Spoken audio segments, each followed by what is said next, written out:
Assalamualaikum warahmatullahi wabarakatuh. Oke, selamat malam teman-teman. Selamat malam kan? Iya, malam juga. Malam juga. Belum Alhamdulillah. sarapan nih. Bentar, makanannya nyusul kan? Oke. Insya Allah nyusul. Yang penting jangan melintir. Oke, nanti editor jangan lupa ya makanan siapin. Oke teman-teman, pada kesempatan kali ini alhamdulillah ya, kita masih diberikan kenikmatan sehat, kenikmatan jasmani yang sangat, ya alhamdulillah sehat semua, badan sehat, fisik kuat mental juga ya. Oke, alhamdulillah pada kesempatan ini kita kedatangan tamu yang sangat spesial. Siapa dia? Inilah. Dia merupakan namanya Mas Asrul Fatih ya? Iya, Benar? Iya, benar. Mas Asrul Fatih. Mas Asrul Fatih ini merupakan ketua remaja masjid ya? Musola. Oh, musola. Terlalu jauh. Oh ya, umat. mungkin tahun depan lah bisa naik. Amin. Kita doakan ya teman-teman bisa tahun depan bisa naik pangkat. Tapi kalau naik pangkat saya nggak mau ini. Kenapa? Nggak mau naik pangkat. Naik Oh, ranjang. mantap ya. Mas Asrul Fatih ini merupakan dari tadi ya saya bilang ketua dari musola pemuda musola mana? Rodotus Solihin Sidoarjo Pekalongan itu daerah Jawa Tengah Indonesia ya mas Indonesia. Tapi kalau di Pati ada juga yang nama Pekalongan. Ada juga Iya. tapi itu Pekalongan kota apa? Desa itu nama desa. Tapi yang di sini ya orang Pekalongan, kotanya kota Pekalongan. Ya malah bahas itu. Oke, gini mas, saya gimana ya, ada benar-benar sedikit mengenai saya itu ingin tahu mas mengenai, ya karena saya orang awam ya mas, saya ingin mengetahui apa itu Al-Quran mas, bagaimana cara diturunkannya. Itu kan segelintir orang atau bahkan saya yang hanya mengetahui ya mas, kalau Al-Quran itu ya diturunkan oleh Allah melalui malaikat Jibril pada Nabi Muhammad, Nabi besar kita, Nabi Muhammad SAW. Nah, penurunan Al-Quran itu secara berangsur-angsur ya. Saya ingin mengetahui dari yang awal dulu tadi ya, menurut Mas Fadil ini arti dari Al-Quran itu apa sih?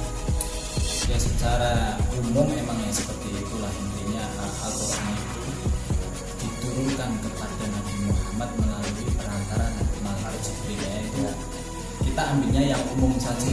Kadang kan orang awam ketika mengetahui kenapa sih kok Al-Quran itu diturunkan secara berangsur-angsur.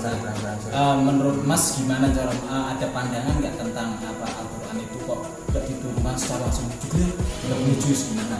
Kalau menurut saya, kalau Al-Quran itu diturunkan secara misalkan berjat, yaitu seseorang itu yang menerima seperti yang Nabi itu akan ngeblend. Seperti halnya ketika orang, ya katakanlah orang itu orang tidak mampu ya, saya katakan tidak mampu, itu kok ujuk-ujuk apa yang ujuk-ujuk tiba-tiba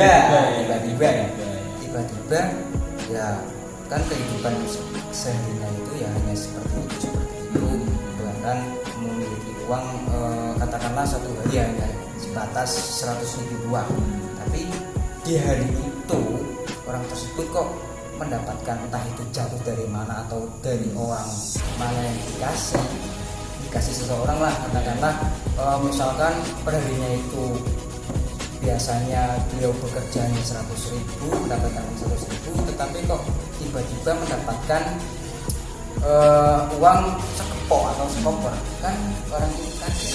Ya tentu kaget pasti ya. Nah itu bilangnya kalau kita itu ya emang itu tapi hikmah turunnya Al-Quran berangsur-angsur yang pertama itu adalah memudahkan hati Nabi Muhammad SAW. Ini di dalam surat Allah berfirman, Bismillahirrahmanirrahim. Wa qala alladziina kafaru laula nuzila 'alaihil qur'anu jumlatan wahidah kadzalika linusabbita bihi fu'adak wa rattalnahu tartila wa la ya'tunaka bimathalin illa ji'naka bil haqqi wa ahsana tafsira. Ya, ini yang pertama adalah meneguhkan hati Muhammad, ya seperti Anda yang katakan tadi, seumpama kita mendapatkan uang sekepok bis itu kan kita akan sok kok jadi uang gimana ya pasti kaget. Iya, itu salah satu dari hikmah Al-Quran berangsur-angsur. Yang kedua di sini memudahkan umat Islam itu dalam menghafal. Tentu kan kalau seumpama Mas Sidik ini dikasih hafal langsung berapa ribu atau berapa juta, ini tentu kan kita kan dia oke wes amburatur loskil kan. Nah ini yang kedua itu adalah memudahkan umat Islam untuk menghafalkan. Ini terus di surat Al-Isra Allah berfirman Bismillahirrahmanirrahim wa Qur'anan faradnahu litaqra'ahu 'alan nasi 'ala muksin wa nazzalnahu tanzila. Ini saya bacakan artinya. Al-Quran itu telah kami turunkan dengan berangsur-angsur agar kamu membacakannya perlahan-lahan kepada manusia, dan kami menurunkan bagian demi bagian. Tentu ketika Al-Quran diturunkan itu kita akan paham. Kita paham ini ayatnya, asbabul nuzulnya seperti ini kan, jadi kita paham. Kalau secara strict pendolong Mas umat ini saya merana kopi ya gue loh. Ya editor tolong minuman. Yang ketiga tentu membangkitkan semangat dalam menerima dan mengamalkan ayat Al-Quran. Tentu kalau kita menerima ayat Al-Quran itu secara jelas, kita kan mengamalkannya itu susah. Ya seperti apa? Jangankan satu Al-Quran Mas, satu ayat pun kadang orang susah. Iya, itu kebanyakan kalau di media-media ataupun apa-apa kan kadang kalau kita melihat penghafalan Al-Quran itu nggak langsung menghafalkan itu langsung tiba-tiba satu kata. Iya, kecuali orang-orang khusus mungkin. Tapi memang kayaknya ada ya. Insya Allah saya calon.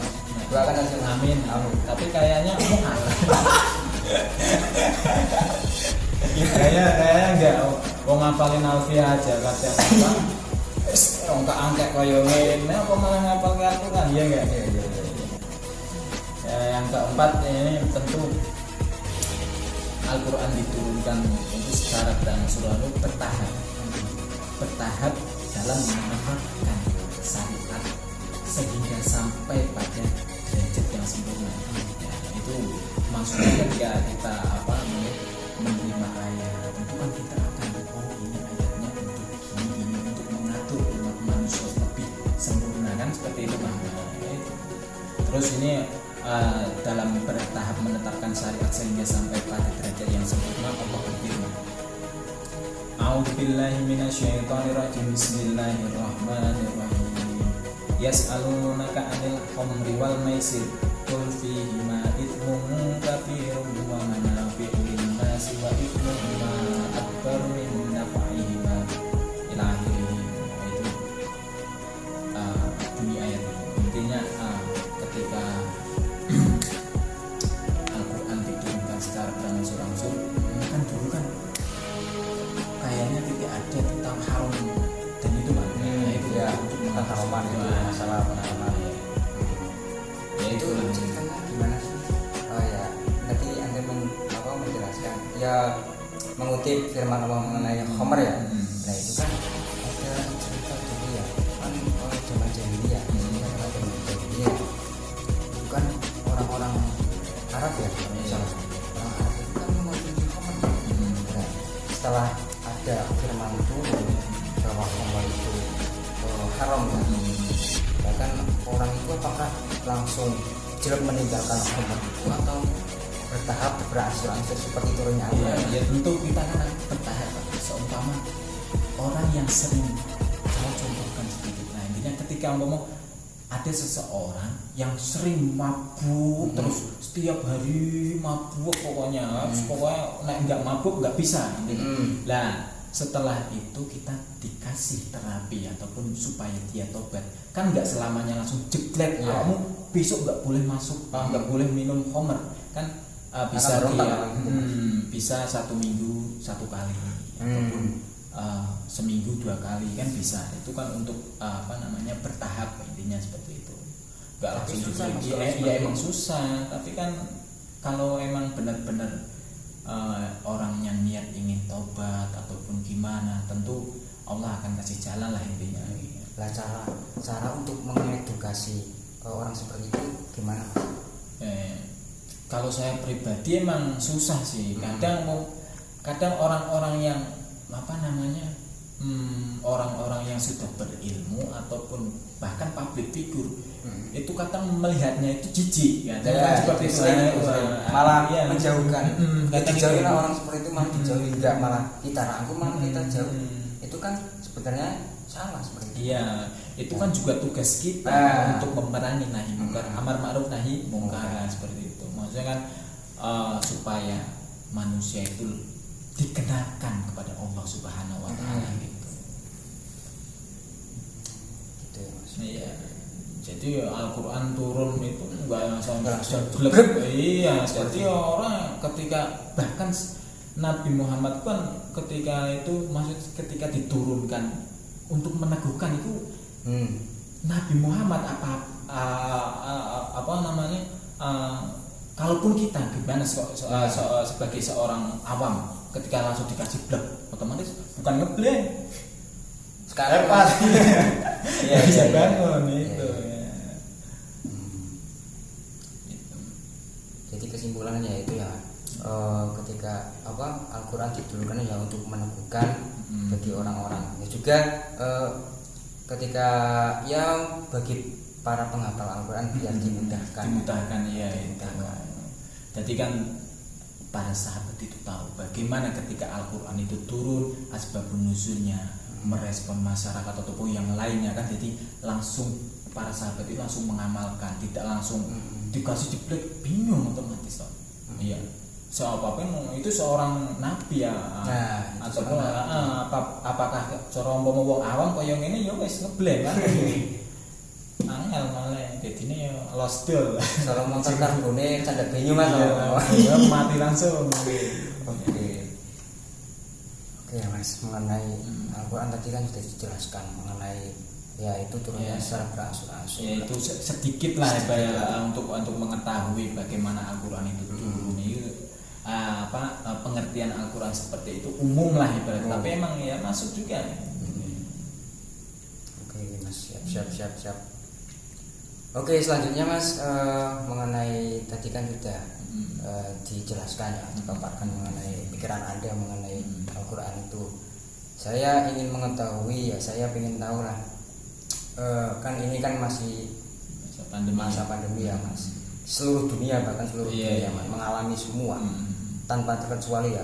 Lah kan mesti ada orang entah itu katakanlah orang desa, masyarakat, sekelompok orang, bahkan santri pun pasti mempunyai amalan-amalan tertentu, entah itu surat Al-Quran atau ayat tertentu lah, atau ayat favorit yang dia sukai lah.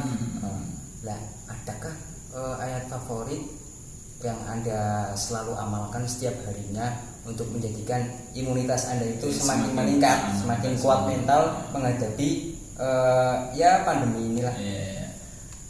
Kalau dulu sih waktu saya nyantren itu pernah ngantri Mas? Ya sedikit lah, pernah ya, abal-abal gitu. Di mana? Nyantri ngopi gitu, nggak pernah ngaji. Nggak pernah ngaji. Ya, tapi kan ngajinya bukan ngaji sembarangan, tapi malamnya buat dikhususkan. Ngaji sama malaikat toh? Iya, enggak. Apa ngaji lewat mimpi? Bisa jadi. Dulu itu kalau di pondok pesantren saya setiap malam Selasa itu baca Rotibul Hadar. Itu pokoknya setiap malam Selasa di Rotibul Hadar itu dalamnya emang ada ayat Al-Quran atau surat? Ya kan banyak itu. Iya. Ada di surah Al-Baqarah lah, la yukallifu Allahu nafsan illa wus'aha, saya Yasin itu kan juga. Itu. Tapi untuk ya saya percaya sih karena saya itu seorang santri kan harus manut karo guru ya, karo payai ya, sendika dawa. Ya tentu saya setelah setelah pulang, bukan boyong, kalau boyong saya kurang setuju saya. Pindah tempat. Pindah tempat di rumah. Saya tetap saya amalkan karena menurut saya itu ada kekuatan rohani jiwa itu tambah semangat itu. Seumpama keadaan saya nggak punya uang ataupun galau risau atau kadang kan zaman sekarang kan banyak yang diputus pacar, udah nikah, udah pacaran 10 tahun baru ditinggal. Ya, itu sakit banget gitu ya. Sakitnya di mana Mas? Nggak tahu. Soalnya saya belum pernah mengalami. Mungkin Anda itu cerita pribadi Mas. Ini kembali ke topik ya. Oke. Itu kalau dulu katanya itu ya emang untuk mendekat Pak Yai itu nggak pernah bilang untuk ini itu nggak pernah. Tapi pokoknya ketika kamu baca ini, insya Allah akan dimudahkan segalanya. Intinya ini untuk mendekatkan diri kepada Allah. Berarti perantara surat itu seperti itu. Ya. Tapi sampai sekarang masih diamalkan Mas? Masih saya setiap seminggu kadang 3 kali. Ya, terus itu. Mungkin mau diamalkan kepada subscriber atau nanti bisa japri langsung ya. Mas Aslalul Fatihin. Tapi kalau nggak ada kopi aduh Mas. Sprek. Aduh. Itu. Ada maunya dia. Tadi nyampe mana nanti? Sampai mana? Laptop ini bukan sinyal. Sampai amalan tadi. Ya amalan ya. Tentu kalau ingin menjaga imun kita di masa pandemi ini, tentu kita harus taat pada pemerintah. Ya, itu terutama. Jangan patuhi protokol kesehatan. Jangan. Ini salah satu protokol Mas. Kita ya 1 meter lah. Ya. Tapi social distancing ini ya. Tapi kita sudah vaksin tahun ini. Sudah vaksin. Ya. Bisa dibuktikan nanti. Soalnya kan nggak pakai masker ya. Sudah vaksin. Nah itu menjaga imun tentu bagaimana kita itu supaya bahagia. Ya terutama kalau pribadi saya itu saya suka dangdut. Suka dangdut musik supaya nggak galau ataupun udah setel aja di maksudnya sampai tangga sana nggak usah dipikirin, yang penting kita happy gitu ya. Bagus. Itu menurut saya itu bahkan kemarin saya seminar di bukan founder, maksudnya founder itu pemilik UKM RI dari Indonesia, saya kurang lupa ya. Nah itu ketika saya seminar lewat Zoom itu disuruh gini, angkat tangan gini, serius gitu. Angkat tembak. Enggak, ini angkat tangan ini seperti ini, suruh bilang pokoknya sekencang-kencangnya itu. Dan tapi emang setelah saya mengikuti itu, akhirnya emang masalah-masalahnya itu hilang gitu. Itu emang pengaruh banget sih ketika ngomong kita ketika kita mendapatkan apapun hanya terdiam, kamar, status ataupun pusing, udah pusing dan statusnya temannya pusing lagi, apalagi kan memamerkan lihat matanya, aduh pusing banget. Ya itu pokoknya menurut yang Anda untuk mencapai kebahagiaan itu dengan cara apapun ya, yang penting jangan maksiat. Bisa jangan maksiat, mau pengen bahagia maksiat ya bahaya. Nah itu lihat kanan kiri ada siapa Mas, ada asistennya ya, itu perlu gitu. Pokoknya bahagia itu kuncinya sedikit lah, kuncinya gampang. Bahagia dengan cara apapun, yang penting jangan sampai maksiat, jangan lupakan Allah gitu ya. Oke, ini pemerintah kita harus patuhi protokol pemerintah teman-teman. Jangan sampai walaupun kita vaksin ya kita usahakanlah juga patuhi protokol yang ada. Jangan sok kurang Nah, itu apa namanya, biar kita itu bukan mati tidak menyalahkan kalau terkadang kita masih gimana ya mas, kayak ini ya kita sering lah itu malah menyalahkan pemerintah, soalnya kan dari peraturan yang satu level yang satu itu kadang nggak sinkron mana menurut masyarakat, tapi kan menurut pemerintah itu yang terbaik untuk masyarakat. Jadi kan yang dipahami masyarakat itu sama. mungkin kan kurang edukasi sosial atau Mungkin kurang sembako juga. mungkin ya itu ya, tapi emang kalau dilihat dari dampaknya emang bukan artis, bukan presiden, semuanya itu kena dampaknya gitu loh, bukan orang yang berkaya semana-mana enggak atau kena Karena ini dampaknya. penyakit ya, ini kan cobaan. Iya, jangan gitu ya. Kadang kalau di media itu meme kan lucu pokoknya gua. Ada PPKM level 11. Pedes banget mas. Ngumpet. Oke teman-teman, mungkin sudah ya. Ya, terserah. Tapi kopinya belum datang, mungkin ntar di balik layar lah kita sambil ya bincang-bincang lagi. Oke, siap. Oke teman-teman, alhamdulillah ya, ini apa yang disampaikan Mas Lalu Fadlikin semoga bermanfaat bagi kalian semua, bagi edukasi ya. Ya karena gimana ya, masa pandemi ini kita ya harus jaga imunitas, jaga mental juga. Jangan lupa karena ini kan penyakit cobaan dari yang maha kuasa. Jadi ya sebisa mungkin kita melakukan hal yang positif lah ya mas ya. Iya. Ya oke, mungkin itu saja ya mas. Iya. Terima kasih sudah menghadiri bintang-bintang kali ini, bisa menemani saya dan teman-teman yang di sana-sana lah. Terima kasih. Tas dulu dong mas. Oke. Nggak boleh salaman soalnya masih pandemi. Salam kepal. Yang penting kan mental kuat. Oke. Jaga imun. Jaga imun. Ya, pokoknya patuhi protokol kesehatan. Jangan sampai lengah. Ini bukan sekedar opini, ini nyata. Nyata ini nyata. Ya ntar ada kurun waktunya hilang sendiri lah. Pasti hilang. Ya bukan jauh, kita harus yakin bakal hilang. Ya. Kalau kita mau patuh sama pemerintah, pasti kita akan apa ya? Lebih ya dampaknya kan kepada diri kita sendiri. Iya. Pasti, itu pasti. Oke teman-teman, cukup sekian dari kami. Assalamualaikum warahmatullahi wabarakatuh. Waalaikumsalam.